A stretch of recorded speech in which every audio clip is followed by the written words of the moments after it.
धाराशिवमध्ये सभापती पदावरून सुरू असलेला भाजप शिवसेना वाद मिटला। उमरगा पंचायत समितीमध्ये महायुतीची सत्ता, सभापतीपद शिवसेनेकडे तर उपसभापतीपद भाजपकडे। सभापतीपदी माजी आमदार ज्ञानराज चौगुलेंच्या मुलीची निवड। सांगली जिल्हा परिषदेमध्ये सत्ता स्थापनेचा तिढा कायम। राष्ट्रवादीकडून पक्षामध्ये व्हीप बजावण्यासंदर्भात अंतर्गत संघर्ष। सत्तेच्या गणितासाठी व्हीप कोण बजावणार यासाठी राष्ट्रवादीमध्ये मतप्रवाह। जत तालुक्यामधील प्रश्नांवर खासदार विशाल पाटलांची आमसभा। नागरिकांनी वाचला तक्रारींचा पाडा। विशाल पाटलांनी संबंधित अधिकाऱ्यांना धारेवर धरलं। कोल्हापूर महानगरपालिकेमधील सत्ताधारी महायुतीमध्ये वादाची ठिणगी। विषय समित्यांच्या सभापतीपदावरून वाद टोकाला। शिंदेंच्या शिवसेनेचे सत्यजित जाधवांनी ऐनवेळी दाखल केला अर्ज। राष्ट्रवादीच्या पदाधिकाऱ्यांचा संताप। धुळे महानगरपालिकेच्या स्वीकृत नगरसेवकांसह स्थायी समितीचे सदस्य आणि महिला समितीच्या सदस्यांची 23 मार्चला निवड। तर महापौर मायादेवी परदेशी यांच्या अध्यक्षतेखाली विशेष महासभेचं आयोजन। धाराशिव जिल्ह्यामध्ये 2 लाख रुपयांपर्यंतच्या कर्जमाफीच्या निर्णयावर अनेक शेतकऱ्यांची नाराजी। 7/12 कोरा करण्याची जोरदार मागणी। शेतकरी सध्या चालू बाकीदार असल्यानं त्यांना कर्जमाफीचा लाभ मिळत नसल्याची तक्रार। सांगली जिल्ह्यामधील 2 लाखांवर शेतकऱ्यांना कर्जमाफी शक्य। जिल्ह्यामध्ये 62,000 थकबाकीदार तर 1.5 लाख नियमित कर्जदार। नियमित कर्जदारांनी 50,000 रुपयांपर्यंत प्रोत्साहन अनुदान देण्याचा निर्णय। पीक कर्ज देण्यामध्ये सांगली जिल्हा बँकेचा मोठा वाटा। अमरावतीमध्ये पेपरफुटी प्रकरणामध्ये अटक असलेल्या गटशिक्षण अधिकाऱ्याची खासदार बळवंत वानखेडे आणि आमदार गजानन लवटेंनी शिफारस केल्याची माहिती समोर। खासदार आमदारांच्या शिफारशीनंतर झेडपीच्या सीईओंनी सुधीर खोडेला नियुक्त केलं होतं।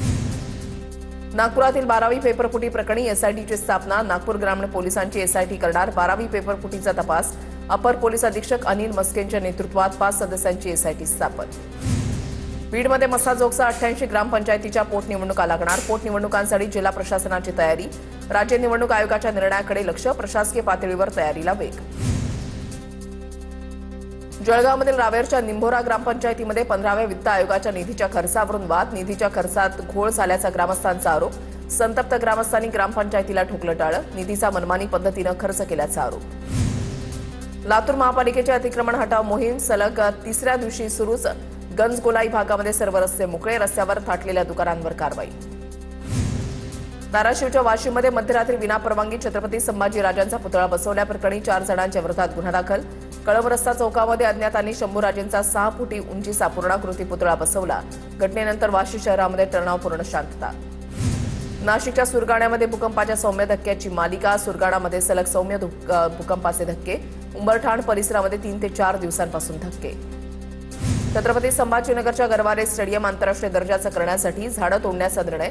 महापालिकेच्या निर्णयाला निसर्गप्रेमी आणि नागरिकांचा तीव्र विरोध। गरवारे परिसरात वृक्षतोडी विरोधात आजपासून आंदोलन सुरू। नागपूरच्या कामठी शहरामध्ये भटक्या कुत्र्यांच्या त्रासामुळे नागरिक त्रस्त। एका दिवसामध्ये 14 नागरिकांना कुत्र्यांनी चावा घेतल्याची घटना।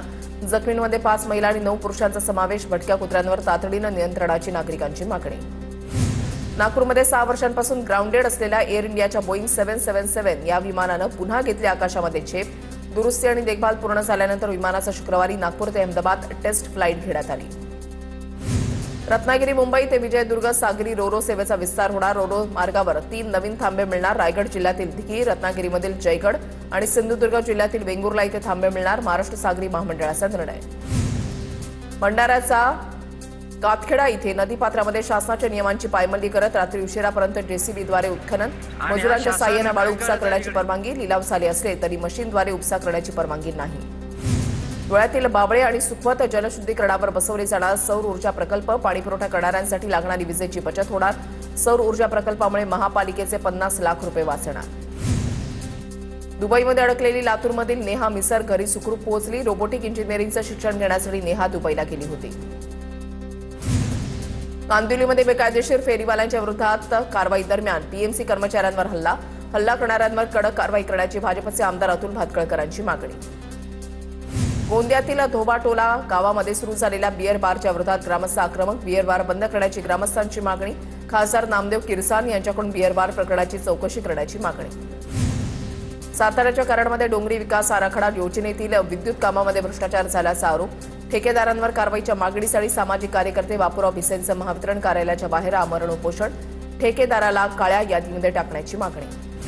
अकोल्याच्या शिवणी विमानतळ विस्ताराला वेग येण्याची चिन्ह। राज्याच्या अर्थसंकल्पामध्ये उल्लेख करण्यात आल्यानं प्रकल्पाला गती मिळणार। चंद्रपुरात कोट्यवधी रुपये खर्चून उभारलेल्या जिल्हा क्रीडा संकुलामध्ये धुळीचं साम्राज्य। खेळाडूंच्या आरोग्यावर धोका। क्रीडा संकुलाच्या मैदानाकडे प्रशासनाचं दुर्लक्ष. गोंदियामध्ये 14 वर्ष वयोगटातील 13,500 मुलींचं HPV लसीकरण केलं जाणार. मुलींना गर्भाशयाच्या मुखाच्या कर्करोगाचं प्रमाण वाढत असल्यानं शासनाकडून लसीकरण करण्यात येणार. लासलगाव कृषी उत्पन्न बाजार समितीमध्ये कांद्याची आवक घटली. आवक घटल्यानं कांद्याचे बाजारभाव स्थिरावले. मात्र उत्पादन खर्चही निघणं कठीण. कांद्याला अनुदान देण्यासह समांतर बाजारभाव योजना लागू करण्याची शेतकऱ्यांची मागणी. अकोला जिल्ह्यामध्ये अतिवृष्टीमुळे हरभऱ्याला हमीभावापेक्षाही कमी दर. शेतकऱ्यांना प्रति क्विंटल 800 ते 1,000 रुपयांचा फटका. हरभरा उत्पादक शेतकऱ्यांची मोठी आर्थिक कोंडी.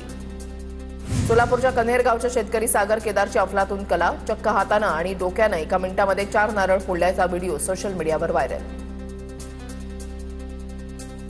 गडचिरोली जिल्ह्यामधील आरमोरी तालुक्यामध्ये मागील 3 दिवसांपासून रानटी हत्तींचा हैदोस. मोठ्या प्रमाणात पिकांचं नुकसान. 30 हत्तींचा कळपाने पाथरगोटा परिसरामध्ये हैदोस घातलाय. वाशिम जिल्ह्यामध्ये हरभरा काढणीच्या कामाला सुरुवात. अनेक ठिकाणी पीक अंतिम टप्प्यात. सोबतच शेत साफ करण्याची शेतकऱ्यांची लगबग. रत्नागिरी पोलीस दलामधील विराट नावाच्या श्वानावर अंतिम संस्कार. गेल्या 9 वर्षांपासून पोलीस दलामध्ये कार्यरत असलेल्या विराटचा आकस्मिक मृत्यू झाल्यानंतर जिल्हा पोलीस दलाकडून सलामी देऊन शासकीय इतमामामध्ये अंत्यसंस्कार करण्यात आले. कल्याणमध्ये कुख्यात गुंड पीडी भाईची दहशत. रेल्वे कंत्राटदारावर हल्ला. भर चौकामध्ये बेदम मारहाण करत जीवघेणा हल्ला. मारहाणीमध्ये कंत्राटदार गंभीर जखमी. कल्याण बाजारपेठेमध्ये पोलीस ठाण्यामध्ये गुन्हा दाखल. मुख्य आरोपीसह हल्लेखोर फरार. पोलिसांचा तपास सुरू. बीडच्या आष्टीमध्ये वकिलावर विरोधी पक्षकारांना हल्ला केल्याचं समोर. आष्टी पोलीस ठाण्यामध्ये तक्रार दाखल. पोलीस ऍक्ट कायदा वकिलांना तत्काळ लागू करा. वकिलांची मागणी. पिंपरी चिंचवडमध्ये शेअर मार्केट गुंतवणुकीच्या आमिषानं 11 कोटींची फसवणूक. गुन्हा दाखल होताच पोलिसांकडून 7 जणांना अटक. खात्यामधील 1,80,00,000 रुपये होल्ड. वर्धा पोलिसांची ऑपरेशन ड्रग फ्री मोहिमेअंतर्गत NPDS गुन्ह्यातील आरोपींवर कारवाई. मोहिमेमध्ये 40 अधिकारी 120 पोलीस अंमलदारांचा सहभाग.